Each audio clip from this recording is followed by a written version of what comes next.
محمد وأجل. وعليكم السلام. أعوذ بالله من الشيطان اللعين الرجيم. بسم الله الرحمن الرحيم. الحمد لله رب العالمين، ثم الصلاة والسلام على أشرف الأنبياء والمرسلين سيدي وحبيبي أبي القاسم محمد. اللهم صل على محمد وآل محمد وعلى أهل بيته الطيبين الطاهرين المعصومين الذين أذهب الله عنهم الرجس وطهرهم تطهيرا. اللهم صل على محمد وآل محمد. قال الله سبحانه وتعالى في محكم تنزيله: أعوذ بالله من الشيطان الرجيم. بسم الله الرحمن الرحيم. وأذن في الناس بالحج يأتوك رجالا وعلى كل ضامر يأتين من كل فج أميق ليشهدوا منافع لهم وليذكروا اسم الله في أيام معلومات على ما رزقهم من بهيمة الأنعام فكلوا منها وأطعموا البائس الفقير. صدق الله العلي العظيم. اللهم صل على محمد وآل محمد. عباد الله، أوصيكم ونفسي بتقوى الله. My dear brothers and sisters, Assalamu alaikum wa rahmatullahi ta'ala wa barakatuh.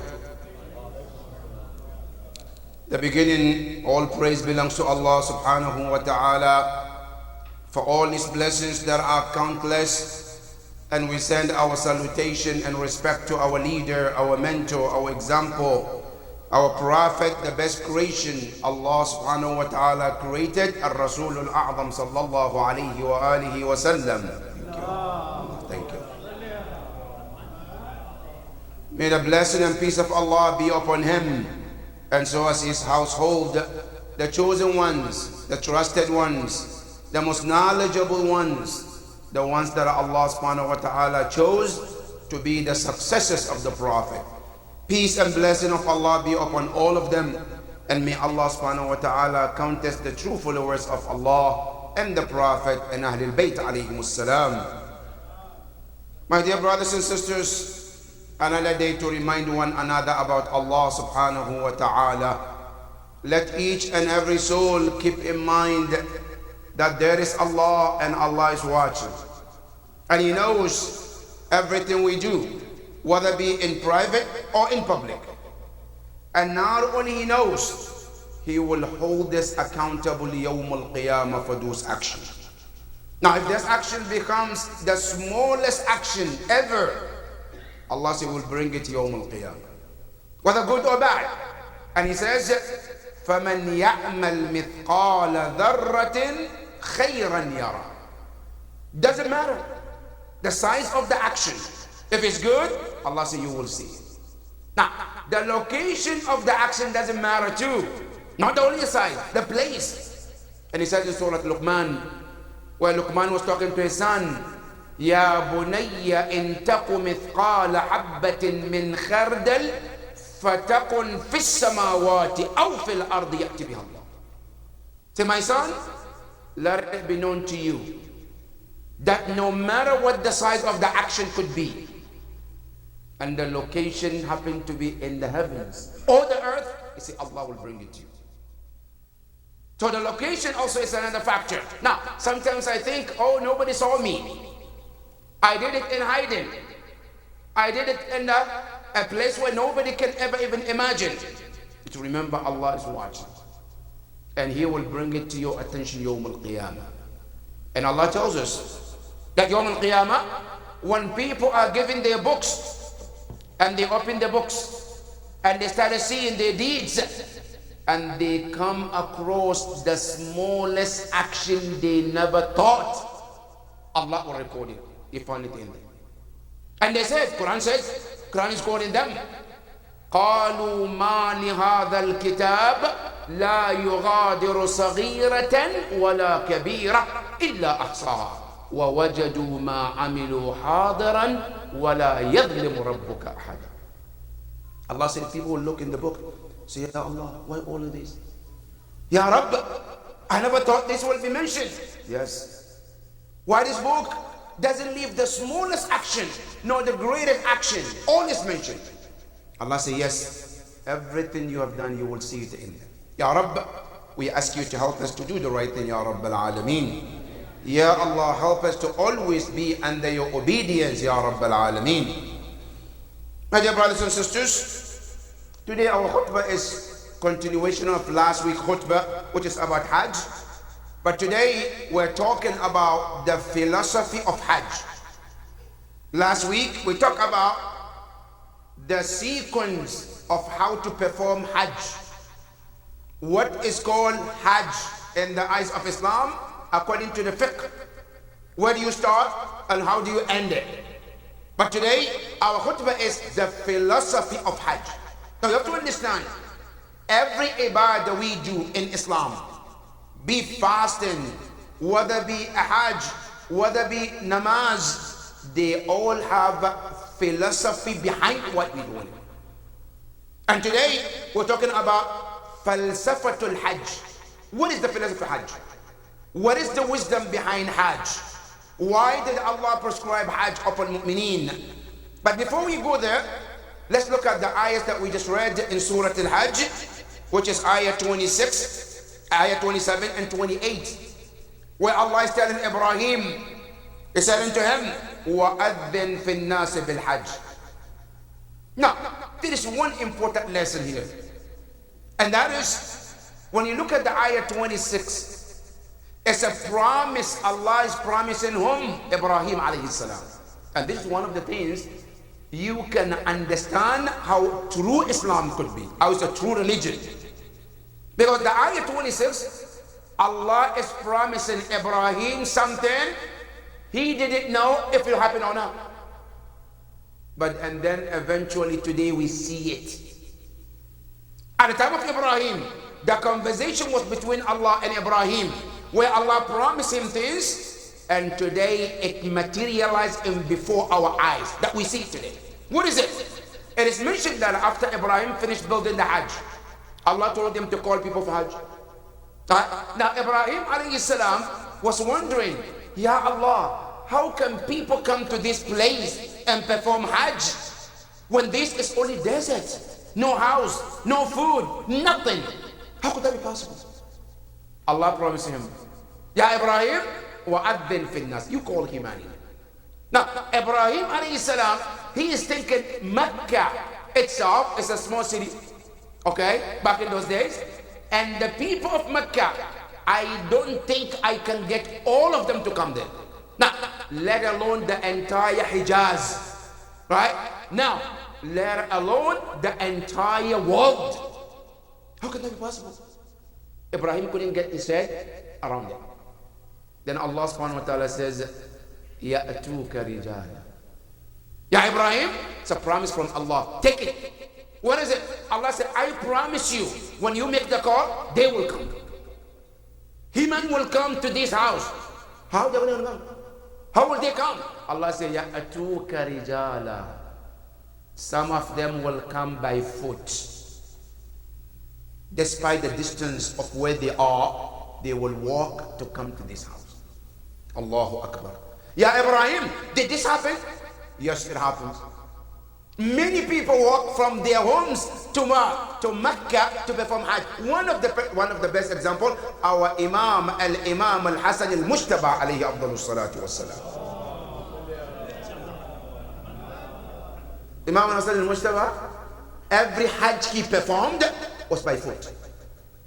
People come to him, they say to him, Ya ibn Rasulillah, I have my camel. He said, no, I don't want the camel. Ya ibn Rasulillah, I have my horse. He said, no, I don't want it. As a matter of fact, some narration said he takes different route so people don't see him to ask him to use their animals. He walked to house of Allah. How many times? One time? No. Two times? Three times? 27 times, 27 years he was walking to Hajj by foot. And this, Allah told Ibrahim, before Imam al-Hasan was even born, But today we see that happening in our eyes. Practically. Well, Allah promised, they will come to you. Rijalan by foot. Not only that, وَعَلَى كُلِّ ضَامِرٍ. Some of them might not come by foot, but they will come on their camel. And Allah subhanahu wa ta'ala was specific, even the camels that are going to come there. He said, ضامر. In Arabic, the word ضامر is a very weak, tired camel. Specific. Allah says, the camel that will come, they'll be very tired, very weak ones. Why? Because the way, whether from Medina or from other cities of Mecca, from other cities outside Mecca, when you come, it's all mountain areas. So those camels, when they come carrying so much on their back, so they're gonna force to be climbing and descending, and climbing and descending. And by the time they reach to Mecca, they were very tired. So Allah told Ibrahim, the tired camels will still bring people to that destination called Mecca. وَعَلَى كُلِّ ضَامِرٍ. And he said, not only that, he said, يَأْتِينَ مِنْ كُلِّ فَجٍّ أَمِيقٍ. I promise you, Ya Ibrahim, people will come from every remote corner of the earth. Today, when you go to Hajj, is this happening or not? Today, when you go to Mecca, to go to Hajj today as we speak, you will find people from every corner of the earth. Sometimes, cities you never even heard the name. They all come to that place to do what? To perform this ritual called Hajj, as a promise of Allah subhanahu wa ta'ala. And Allah said to Ibrahim, not only this is going to happen, right? لِيَشْهَدُوا مَنَافِعَ لَهُمْ. When they come, I promise you, Ibrahim, they will find multiple, many blessings, benefit for them. Manafa, benefits. And benefits can be divided into two. Sometimes, al-manafa al-madiyya, and there's manafa ma'nawiyya. Now, sometimes I get practical benefit, right? Material benefit, and sometimes there's spiritual benefit. Now, Hajj has both together. When Allah said, لِيَشْهَدُوا مَنَافِعَ لَهُمْ, they will witness benefit for them, whether it's spiritually, it's there in Hajj. Whether it's material, there's also there in Hajj as well. And Allah subhanahu wa ta'ala says, not only that, وَيَذْكُرُ اسْمَ اللَّهِ, as they are in that part of the world, Mecca or Medina, or somewhere in between, it says that they should keep remembering of Allah subhanahu wa ta'ala. Why? فِي أَيَّامٍ مَعْلُومَاتٍ, from those known days. What are the known days? The days of Hajj. From the 9th of Dhul Hajj till the 12th or 13th of Hajj, Dhul Hajj, those days, ma'lumat. It said, أَلَا مَا رَزَقَهُمْ, for what Allah has blessed them. What did He bless them? Many things. Part of it, بَهِيمَةِ الْأَنْعَامِ. You know, many often we don't see the blessing of Allah's creation called animals. Now, these animals that today, we only know about what? Consuming animal. But food, I like lamb, I like beef, I like chicken, I like all of these, right? And Quran reminds you in Surah Yasin about those animals that we have. Allah subhanahu wa ta'ala says, أَوَلَمْ يَرَوْا أَنَّا خَلَقْنَا لَهُم مِّمَّا عَمِلَتْ أَيْدِينَا أَنْعَامًا فَهُمْ لَهَا مَالِكُونَ وَذَلَّلْنَاهَا لَهُمْ فَمِنْهَا رَكُوبُهُمْ وَمِنْهَا يَأْكُلُونَ. Allah says, let them think the blessing that we give them. What is it? We created animals, أيدينا, with our power. We created them, right? It says, فَهُمْ لَهَا مَالِكُونَ. We created it, but we made them to be what? The owners of it, the users of it. Allah created all these animals, but we are the one benefiting from it. Now, what is the benefit from those animals? Allah said, فَمِنْهَا رَكُوبُهُمْ. Some of those animals, we mount on them, we sit on them, we enjoy riding them, such as horses, camels, donkeys. Some of them, not only you enjoy, some of them, they become a source of transportation. وَتَحْمِلُ أَثْقَالَكُمْ إِلَى بَلَدٍ لَمْ تَكُونُوا بَالِغِيهِ إِلَّا بِشِقِّ الْأَنفُسِ. Quran tells you. Some of those animals, they carry your belongings from one location to another location where you may not be able to reach it, but those animals, they make it easy for you. Allah said that's one benefit. Some of them, you ride them from one location to another. Now some of them, وَمِنْهَا يَأْكُلُونَ, some of them you eat to benefit from them. Now, some of them today, more than that, some of them, we use their skin to make bags, belts, shoes, you name it. All of it from one animal Allah created for your blessings. Allah subhanahu wa ta'ala says, but don't you think I deserve you to say shukran lillah? We created all these animals for all this. So Allah said, when you are in Hajj, it says what? It says, لِيَشْهَدُوا مَنَافِعَ لَهُمْ وَيَذْكُرُ اسْمَ اللَّهِ فِي أَيَّامٍ مَعْلُومَةٍ عَلَى مَا رَزَقَهُمْ مِنْ بَهِيمَةِ الْأَنْعَامِ. For the blessing that He created those animals for you. Alright? Now today, some of the animals in America, they might not ride them, they might not eat them, but they enjoy having them as a company. How? Today, if you go to America, there are some animals, some dogs, they are called what? They are helpers. Alright? What do? They call service dogs. People who cannot see well, they help them. Now, some of them have got to the point where they say there are some animals, they also help to reduce stress level for some people. Allahu Akbar. Animal. They can go to that extent to be the source of comfort for some of us. All of this blessing Allah created for you.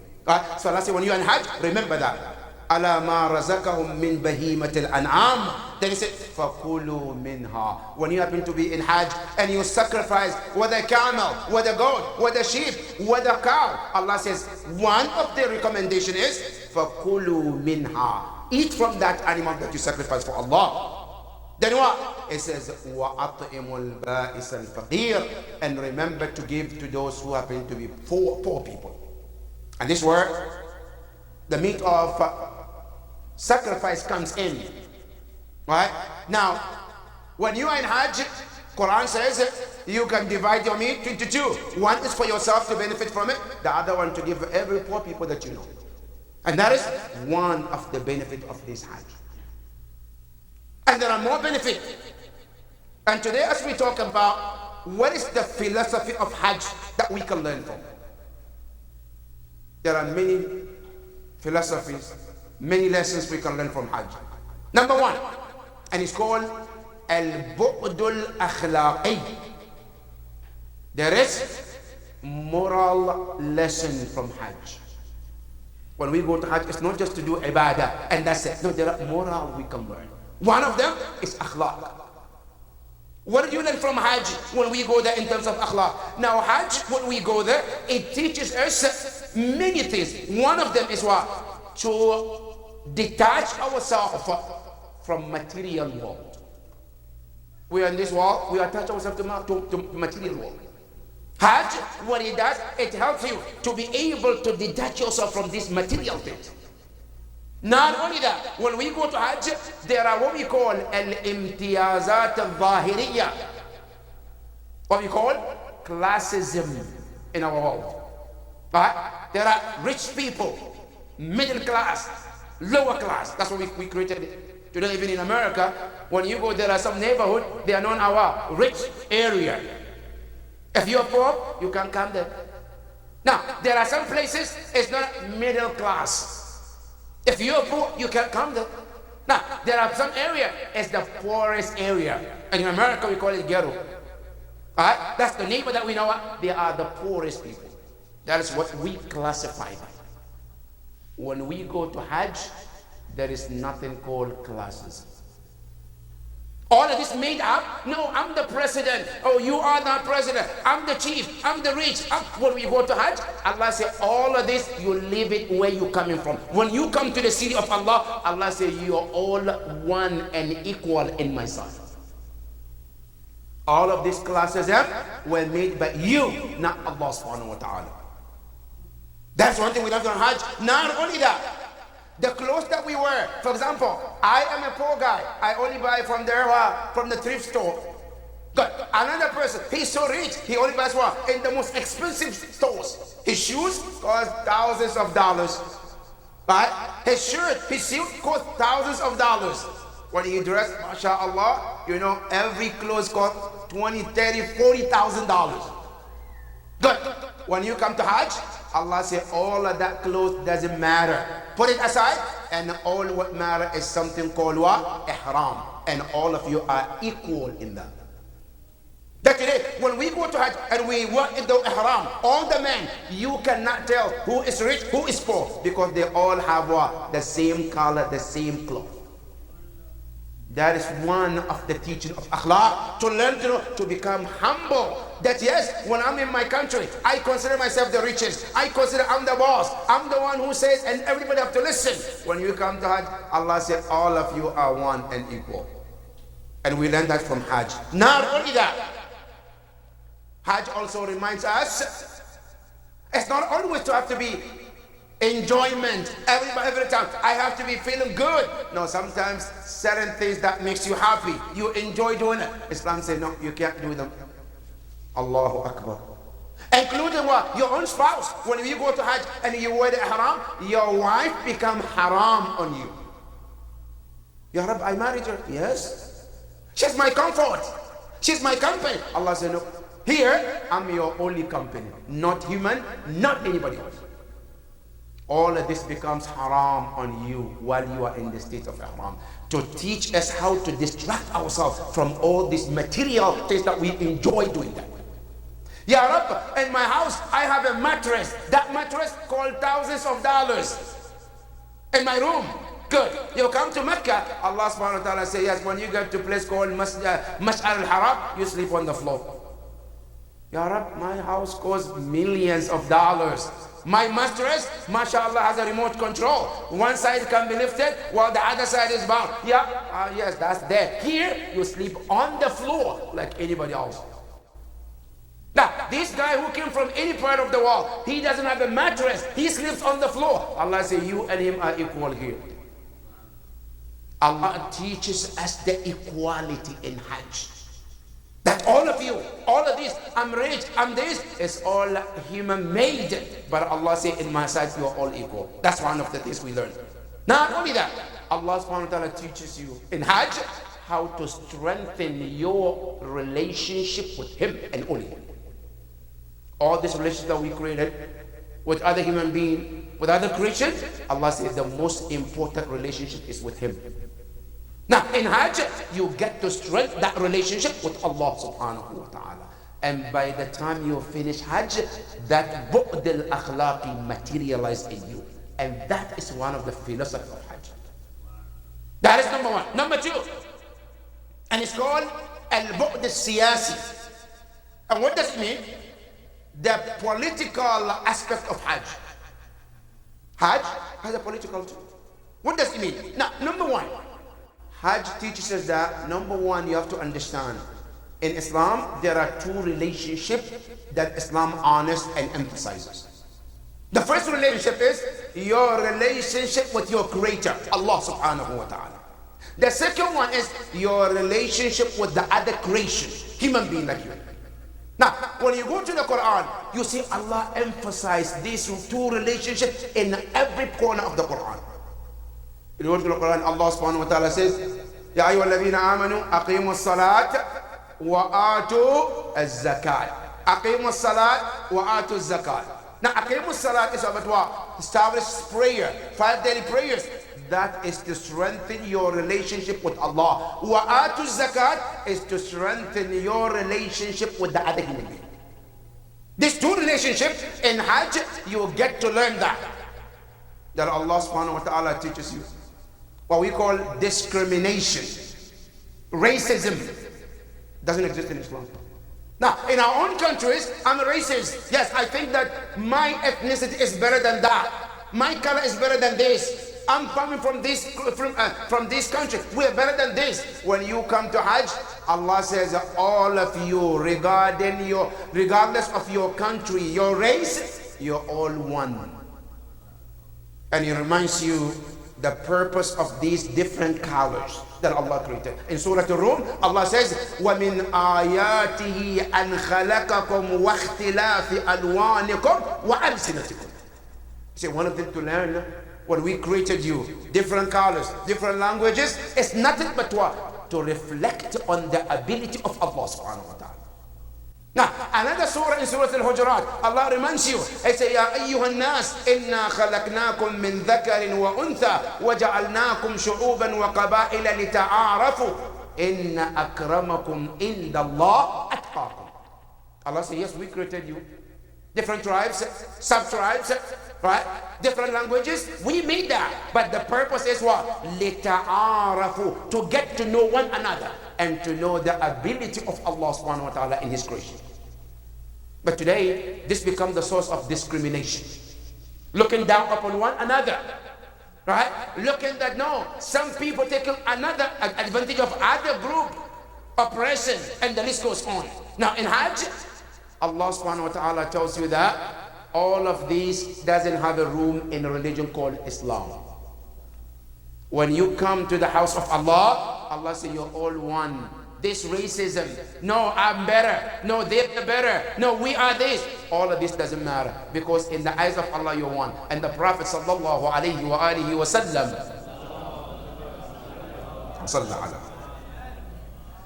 Allah, the Prophet tells you in the one hadith, he says, يَا أَيُّهَا النَّاسِ, let it be known to all of you, كُلُّكُم مِّن بَنِي آدَمَ, all of you are the children of Adam. لَا فَضْلَ لِعَرَبِيٍّ عَلَى الْعَجَمِ. The Arabs doesn't have any value over the non-Arabs. وَلَا لِعَجَمِيٍّ عَلَى الْعَرَبِيِّ. No, the non-Arabs are superior over the Arabs. They say what? إِلَّا بِالتَّقْوَى, except the piety. If the Ajam, they are more pious, they are better in the sight of Allah. If the Arabs are better in terms of taqwa, they are better in the sight of Allah than the Ajam. The bottom line is taqwa Allah subhanahu wa ta'ala. The Prophet told us this, and the Hajj also teaches that as well. Not only that, the Hajj also reminds us also that to break all these barriers that was created by the enemies of Islam. Now, you know, in Islam, as an ummah, we are one nation.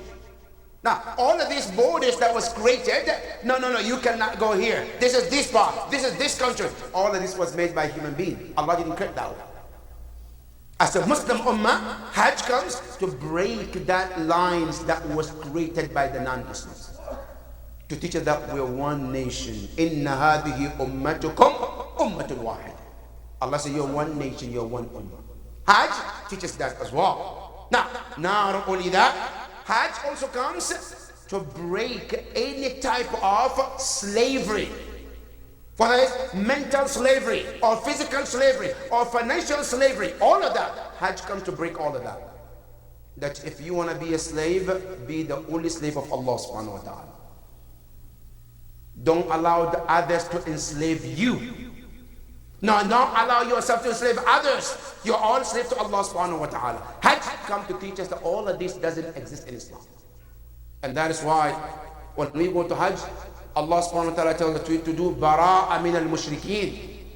And not only that, all those tyrants, oppressors, we denounce them during the Hajj. And that is what's called al-bu'dul al-siyasi. That is number 2. Number 3, and it's called al-bu'dul iqtisadi.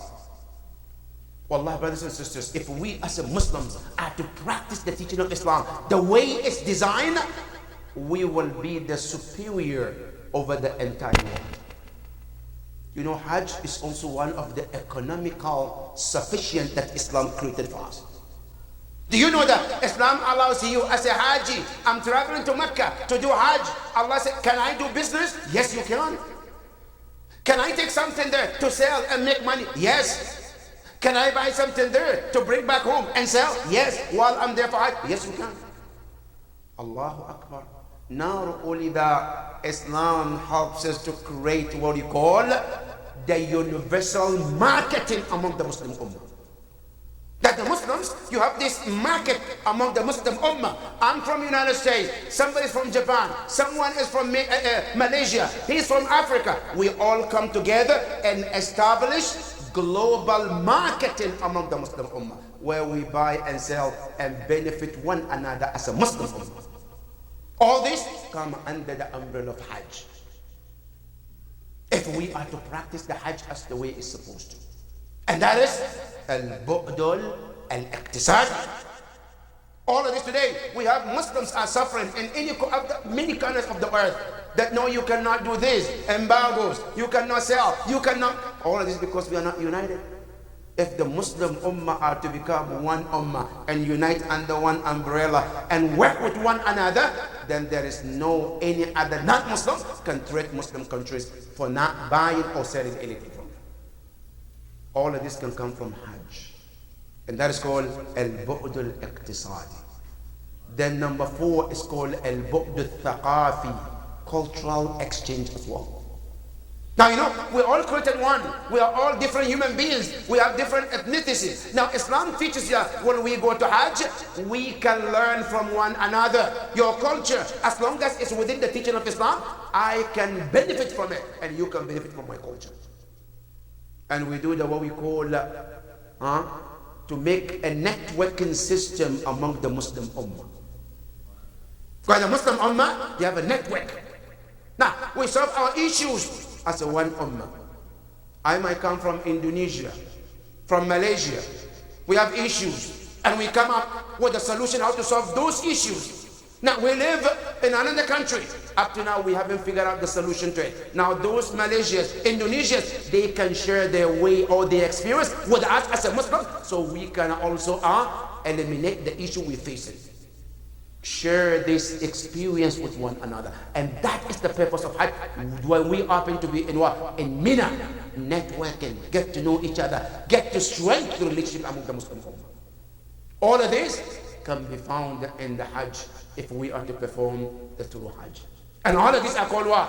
Falsafatul Hajj.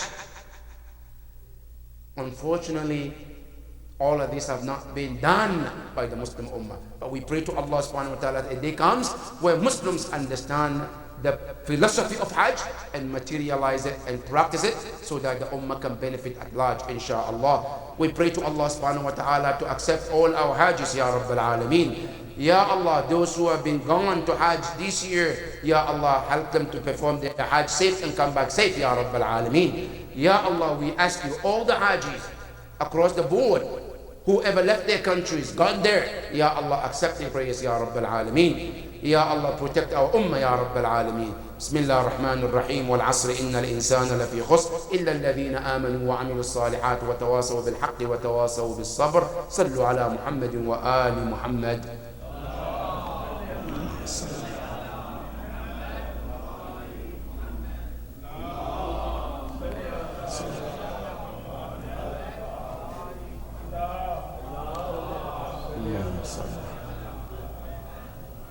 بسم الله الرحمن الرحيم الحمد لله رب العالمين والصلاة والسلام على محمد وآل محمد اللهم صل على محمد وآل محمد اللهم صل وسلم على علي أمير المؤمنين وعلى فاطمة الزهراء سيدة نساء العالمين وعلى الحسن والحسين سيدي شباب أهل الجنة أجمعين وعلى علي بن الحسين زين العابدين ومحمد بن علي باقر علم النبيين وجعفر بن محمد الصادق وموسى بن جعفر الكاظم وعلي بن موسى الرضا ومحمد بن علي الجواد وعلي بن محمد الهادي والحسن بن علي العسكري والحجة بن الحسن المهدي أجل الله تعالى فرجه وسهل الله مخرجه وجعلنا من أعوانه وأنصاره ومن المستشهدين بين يديه جميعا ورحمة الله وبركاته اللهم صل على.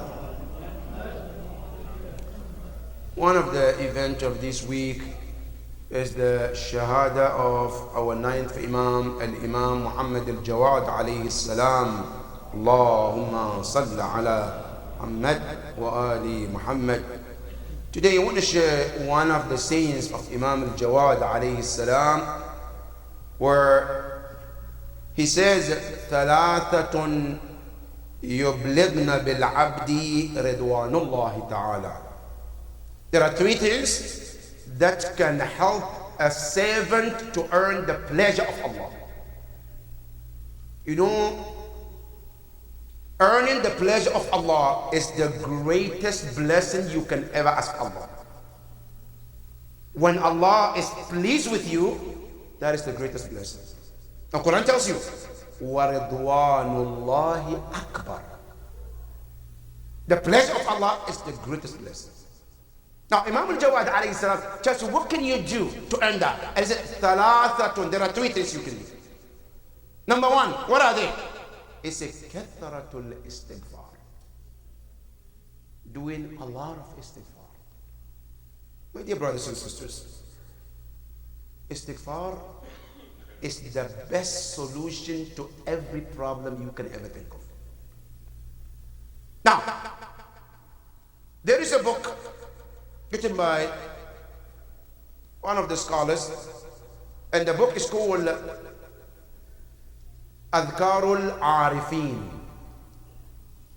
That book is a bunch of scholars, Ayatollah Al-Arif Al-Kashmiri, Ayatollah Sayyid Ayatollah Bahjat, and the list goes on. 7 of them.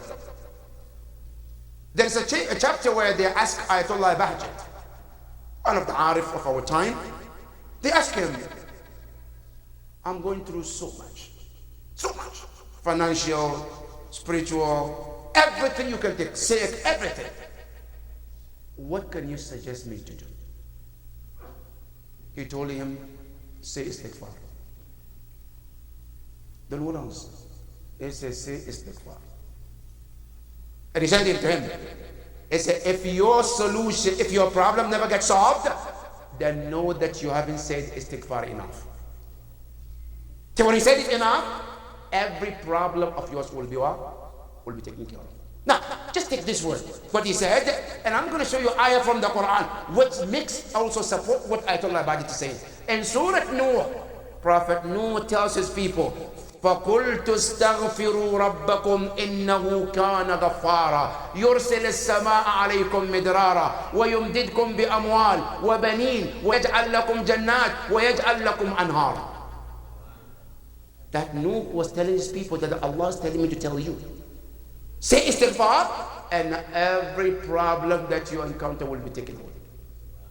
Number one, it says, إِنَّهُ كَانَ غَفَّارًا. Your sins will be forgiven. Not only, يُرْسِلِ السَّمَاءَ عَلَيْكُمْ مِدْرَارًا. At that time, Allah punished them with lack of rain. It says that istighfar will open the doors of the sky to give you rain after. Not only that, it says, وَيُمْدِدْكُمْ بِأَمْوَالٍ. You are encountering some financial issues, istighfar is the way to get it back. Not only that, وَبَنِينَ. I cannot have a child. I'm having issues. Istighfar is the solution. All of this in one ayah. فَقُلْتُ اسْتَغْفِرُوا رَبَّكُمْ. And Imam al-Jawad alayhi salam, he says that one of the things that can bring you closer to Allah, to make you earn the pleasure of Allah, is istighfar. Now, you know, many times the sins is the blockage of our success in life. Many of our troubles coming from what? From our sins. Allah tells in the Quran, مَا أَصَابَكُم مِّن مُصِيبَةٍ فَبِمَا كَسَبَتْ أَيْدِيكُم. Whatever tragedy comes on you, it's because of your own action, your own sin. Now, you go to Dua Kumail, Imam Ali tells you even details. Allahumma اغفر لي الذنوب التي تنزل البلاء. اغفر لي الذنوب التي تحتق الإصم. اغفر لي الذنوب التي تقطع الرجاء.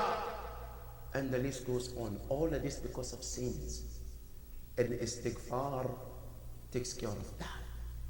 And Imam al-Jawad, he said, remember, if you want to get Allah's pleasure, make sure that you say Allah of istighfar.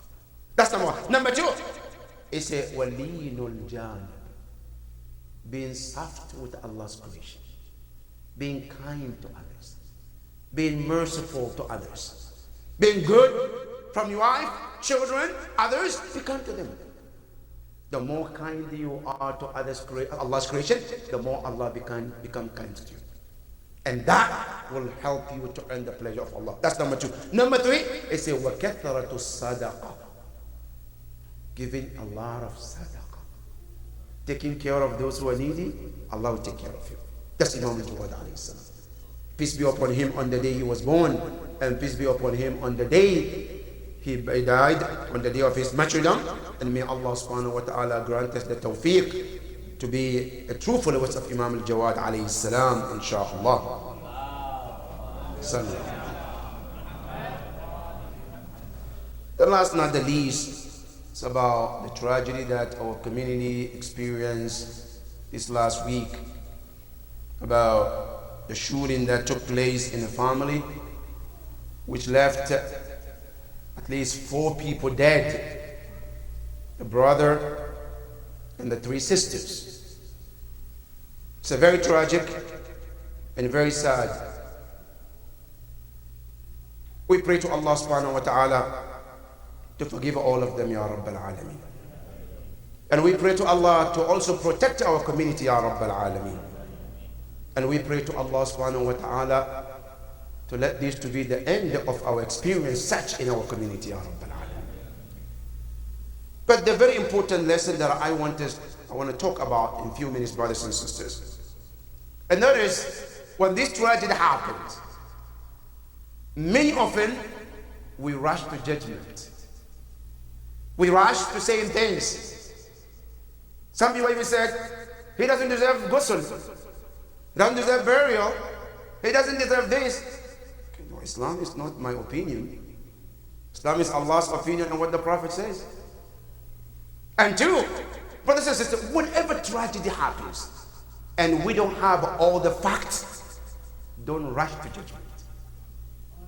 Because sometimes when tragedy happens, there might be things behind the scene you and I don't know about it. Let Allah be the one to judge. That is the lesson we have to learn. Islam doesn't allow us to rush to judgment in any case. Now we have a Quranic example. When Nabi Allah Dawood rushed to judgment, Allah blamed him. When 2 people came to him for accountability, for a judgment, and Dawood alayhi salam didn't hear both sides. He heard one and he started to give his judgment. Allah subhanahu wa ta'ala said, Ya Dawood, inna ja'alnaka khalifatan bayna fi nas. Fahkum bayna an-nas bil qist. Don't rush. Now this guy says something, it looks like he's telling the truth and he's right, and you didn't hear this part and then you rush to judgment. Yes. No, take it easy. Calm down. Take a deep breath. Right? Get all the facts and then you can rush to judgment. Now, there are many incidents happen in life.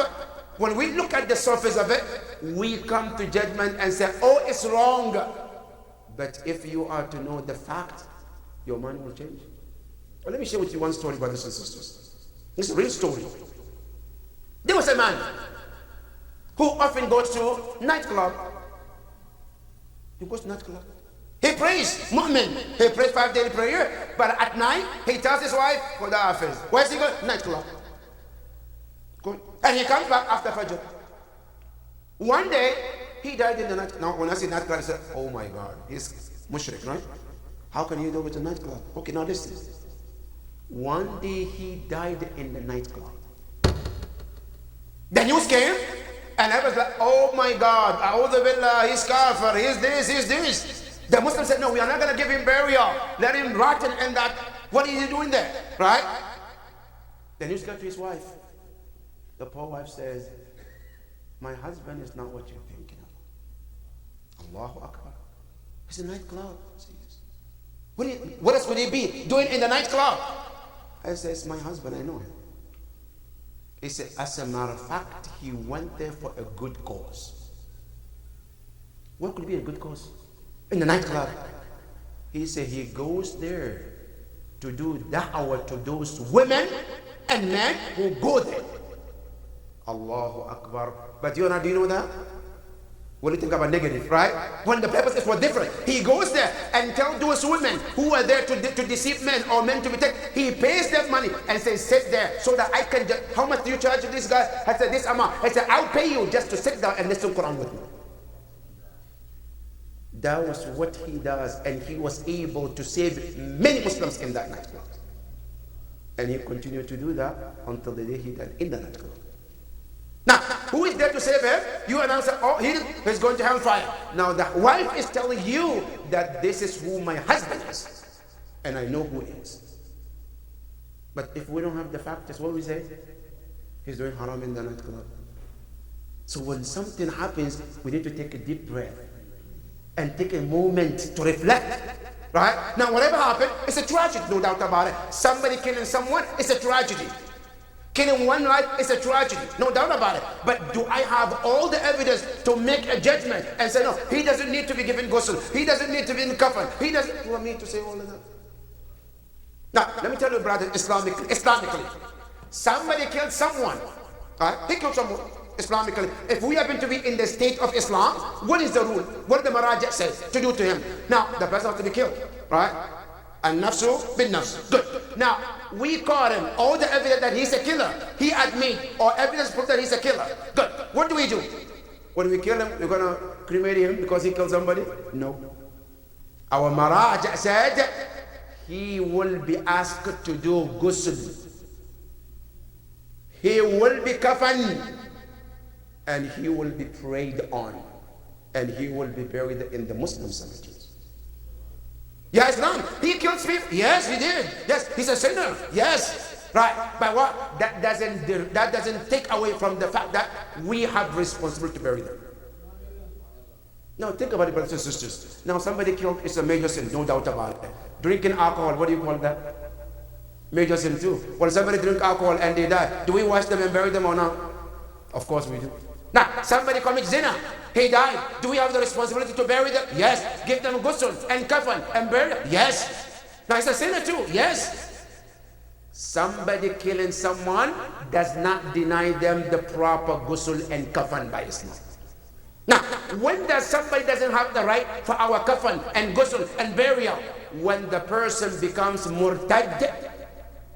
When the person, I denounce Islam, I'm no longer Muslim, or he ankara daruratun min daruriyat ad-din, something that is basic teaching of Islam, he rejected it, then we don't have anything to do with him. We cannot bury them, we cannot wash them, it's not ours at that point. But a person commits sin, that sin is between them and Allah subhanahu wa ta'ala. Our job is to do and take care of him. He's wrong, he's supposed to go to hellfire, that is Allah to judge him, not me, not you. And that is what we need to come in mind, brothers and sisters. And to pray for the family who are going through that moment. Not to add fuel to the fire. No, he doesn't get this. He's this. Let Allah judge him. We pray to Allah subhanahu wa ta'ala to give us the best, Ya Rabbal Alameen. Ya Allah, this tragedy that happened, the family that Allah, those who are living, Ya Allah, we ask you to help them, to give them the strength, Ya Rabbal Alameen. Ya Allah, there is one involved who is now in the hospital. Ya Allah, we ask you to give him the fastest recovery, Ya Rabbal Alameen. Those gone souls, those who happen to lose their life in this tragedy, Ya Allah, you know better than us. Ya Allah, forgive them, Ya Rabbal Alameen, and do what is the best for them, Ya Rabbal Alameen. Bismillah ar-Rahman ar-Rahim. Inna a'tainaka al-kawthar fasalli li rabbika wanhar inna shani'aka huwa al-abtar. Sallu ala Muhammadin wa ali Muhammad.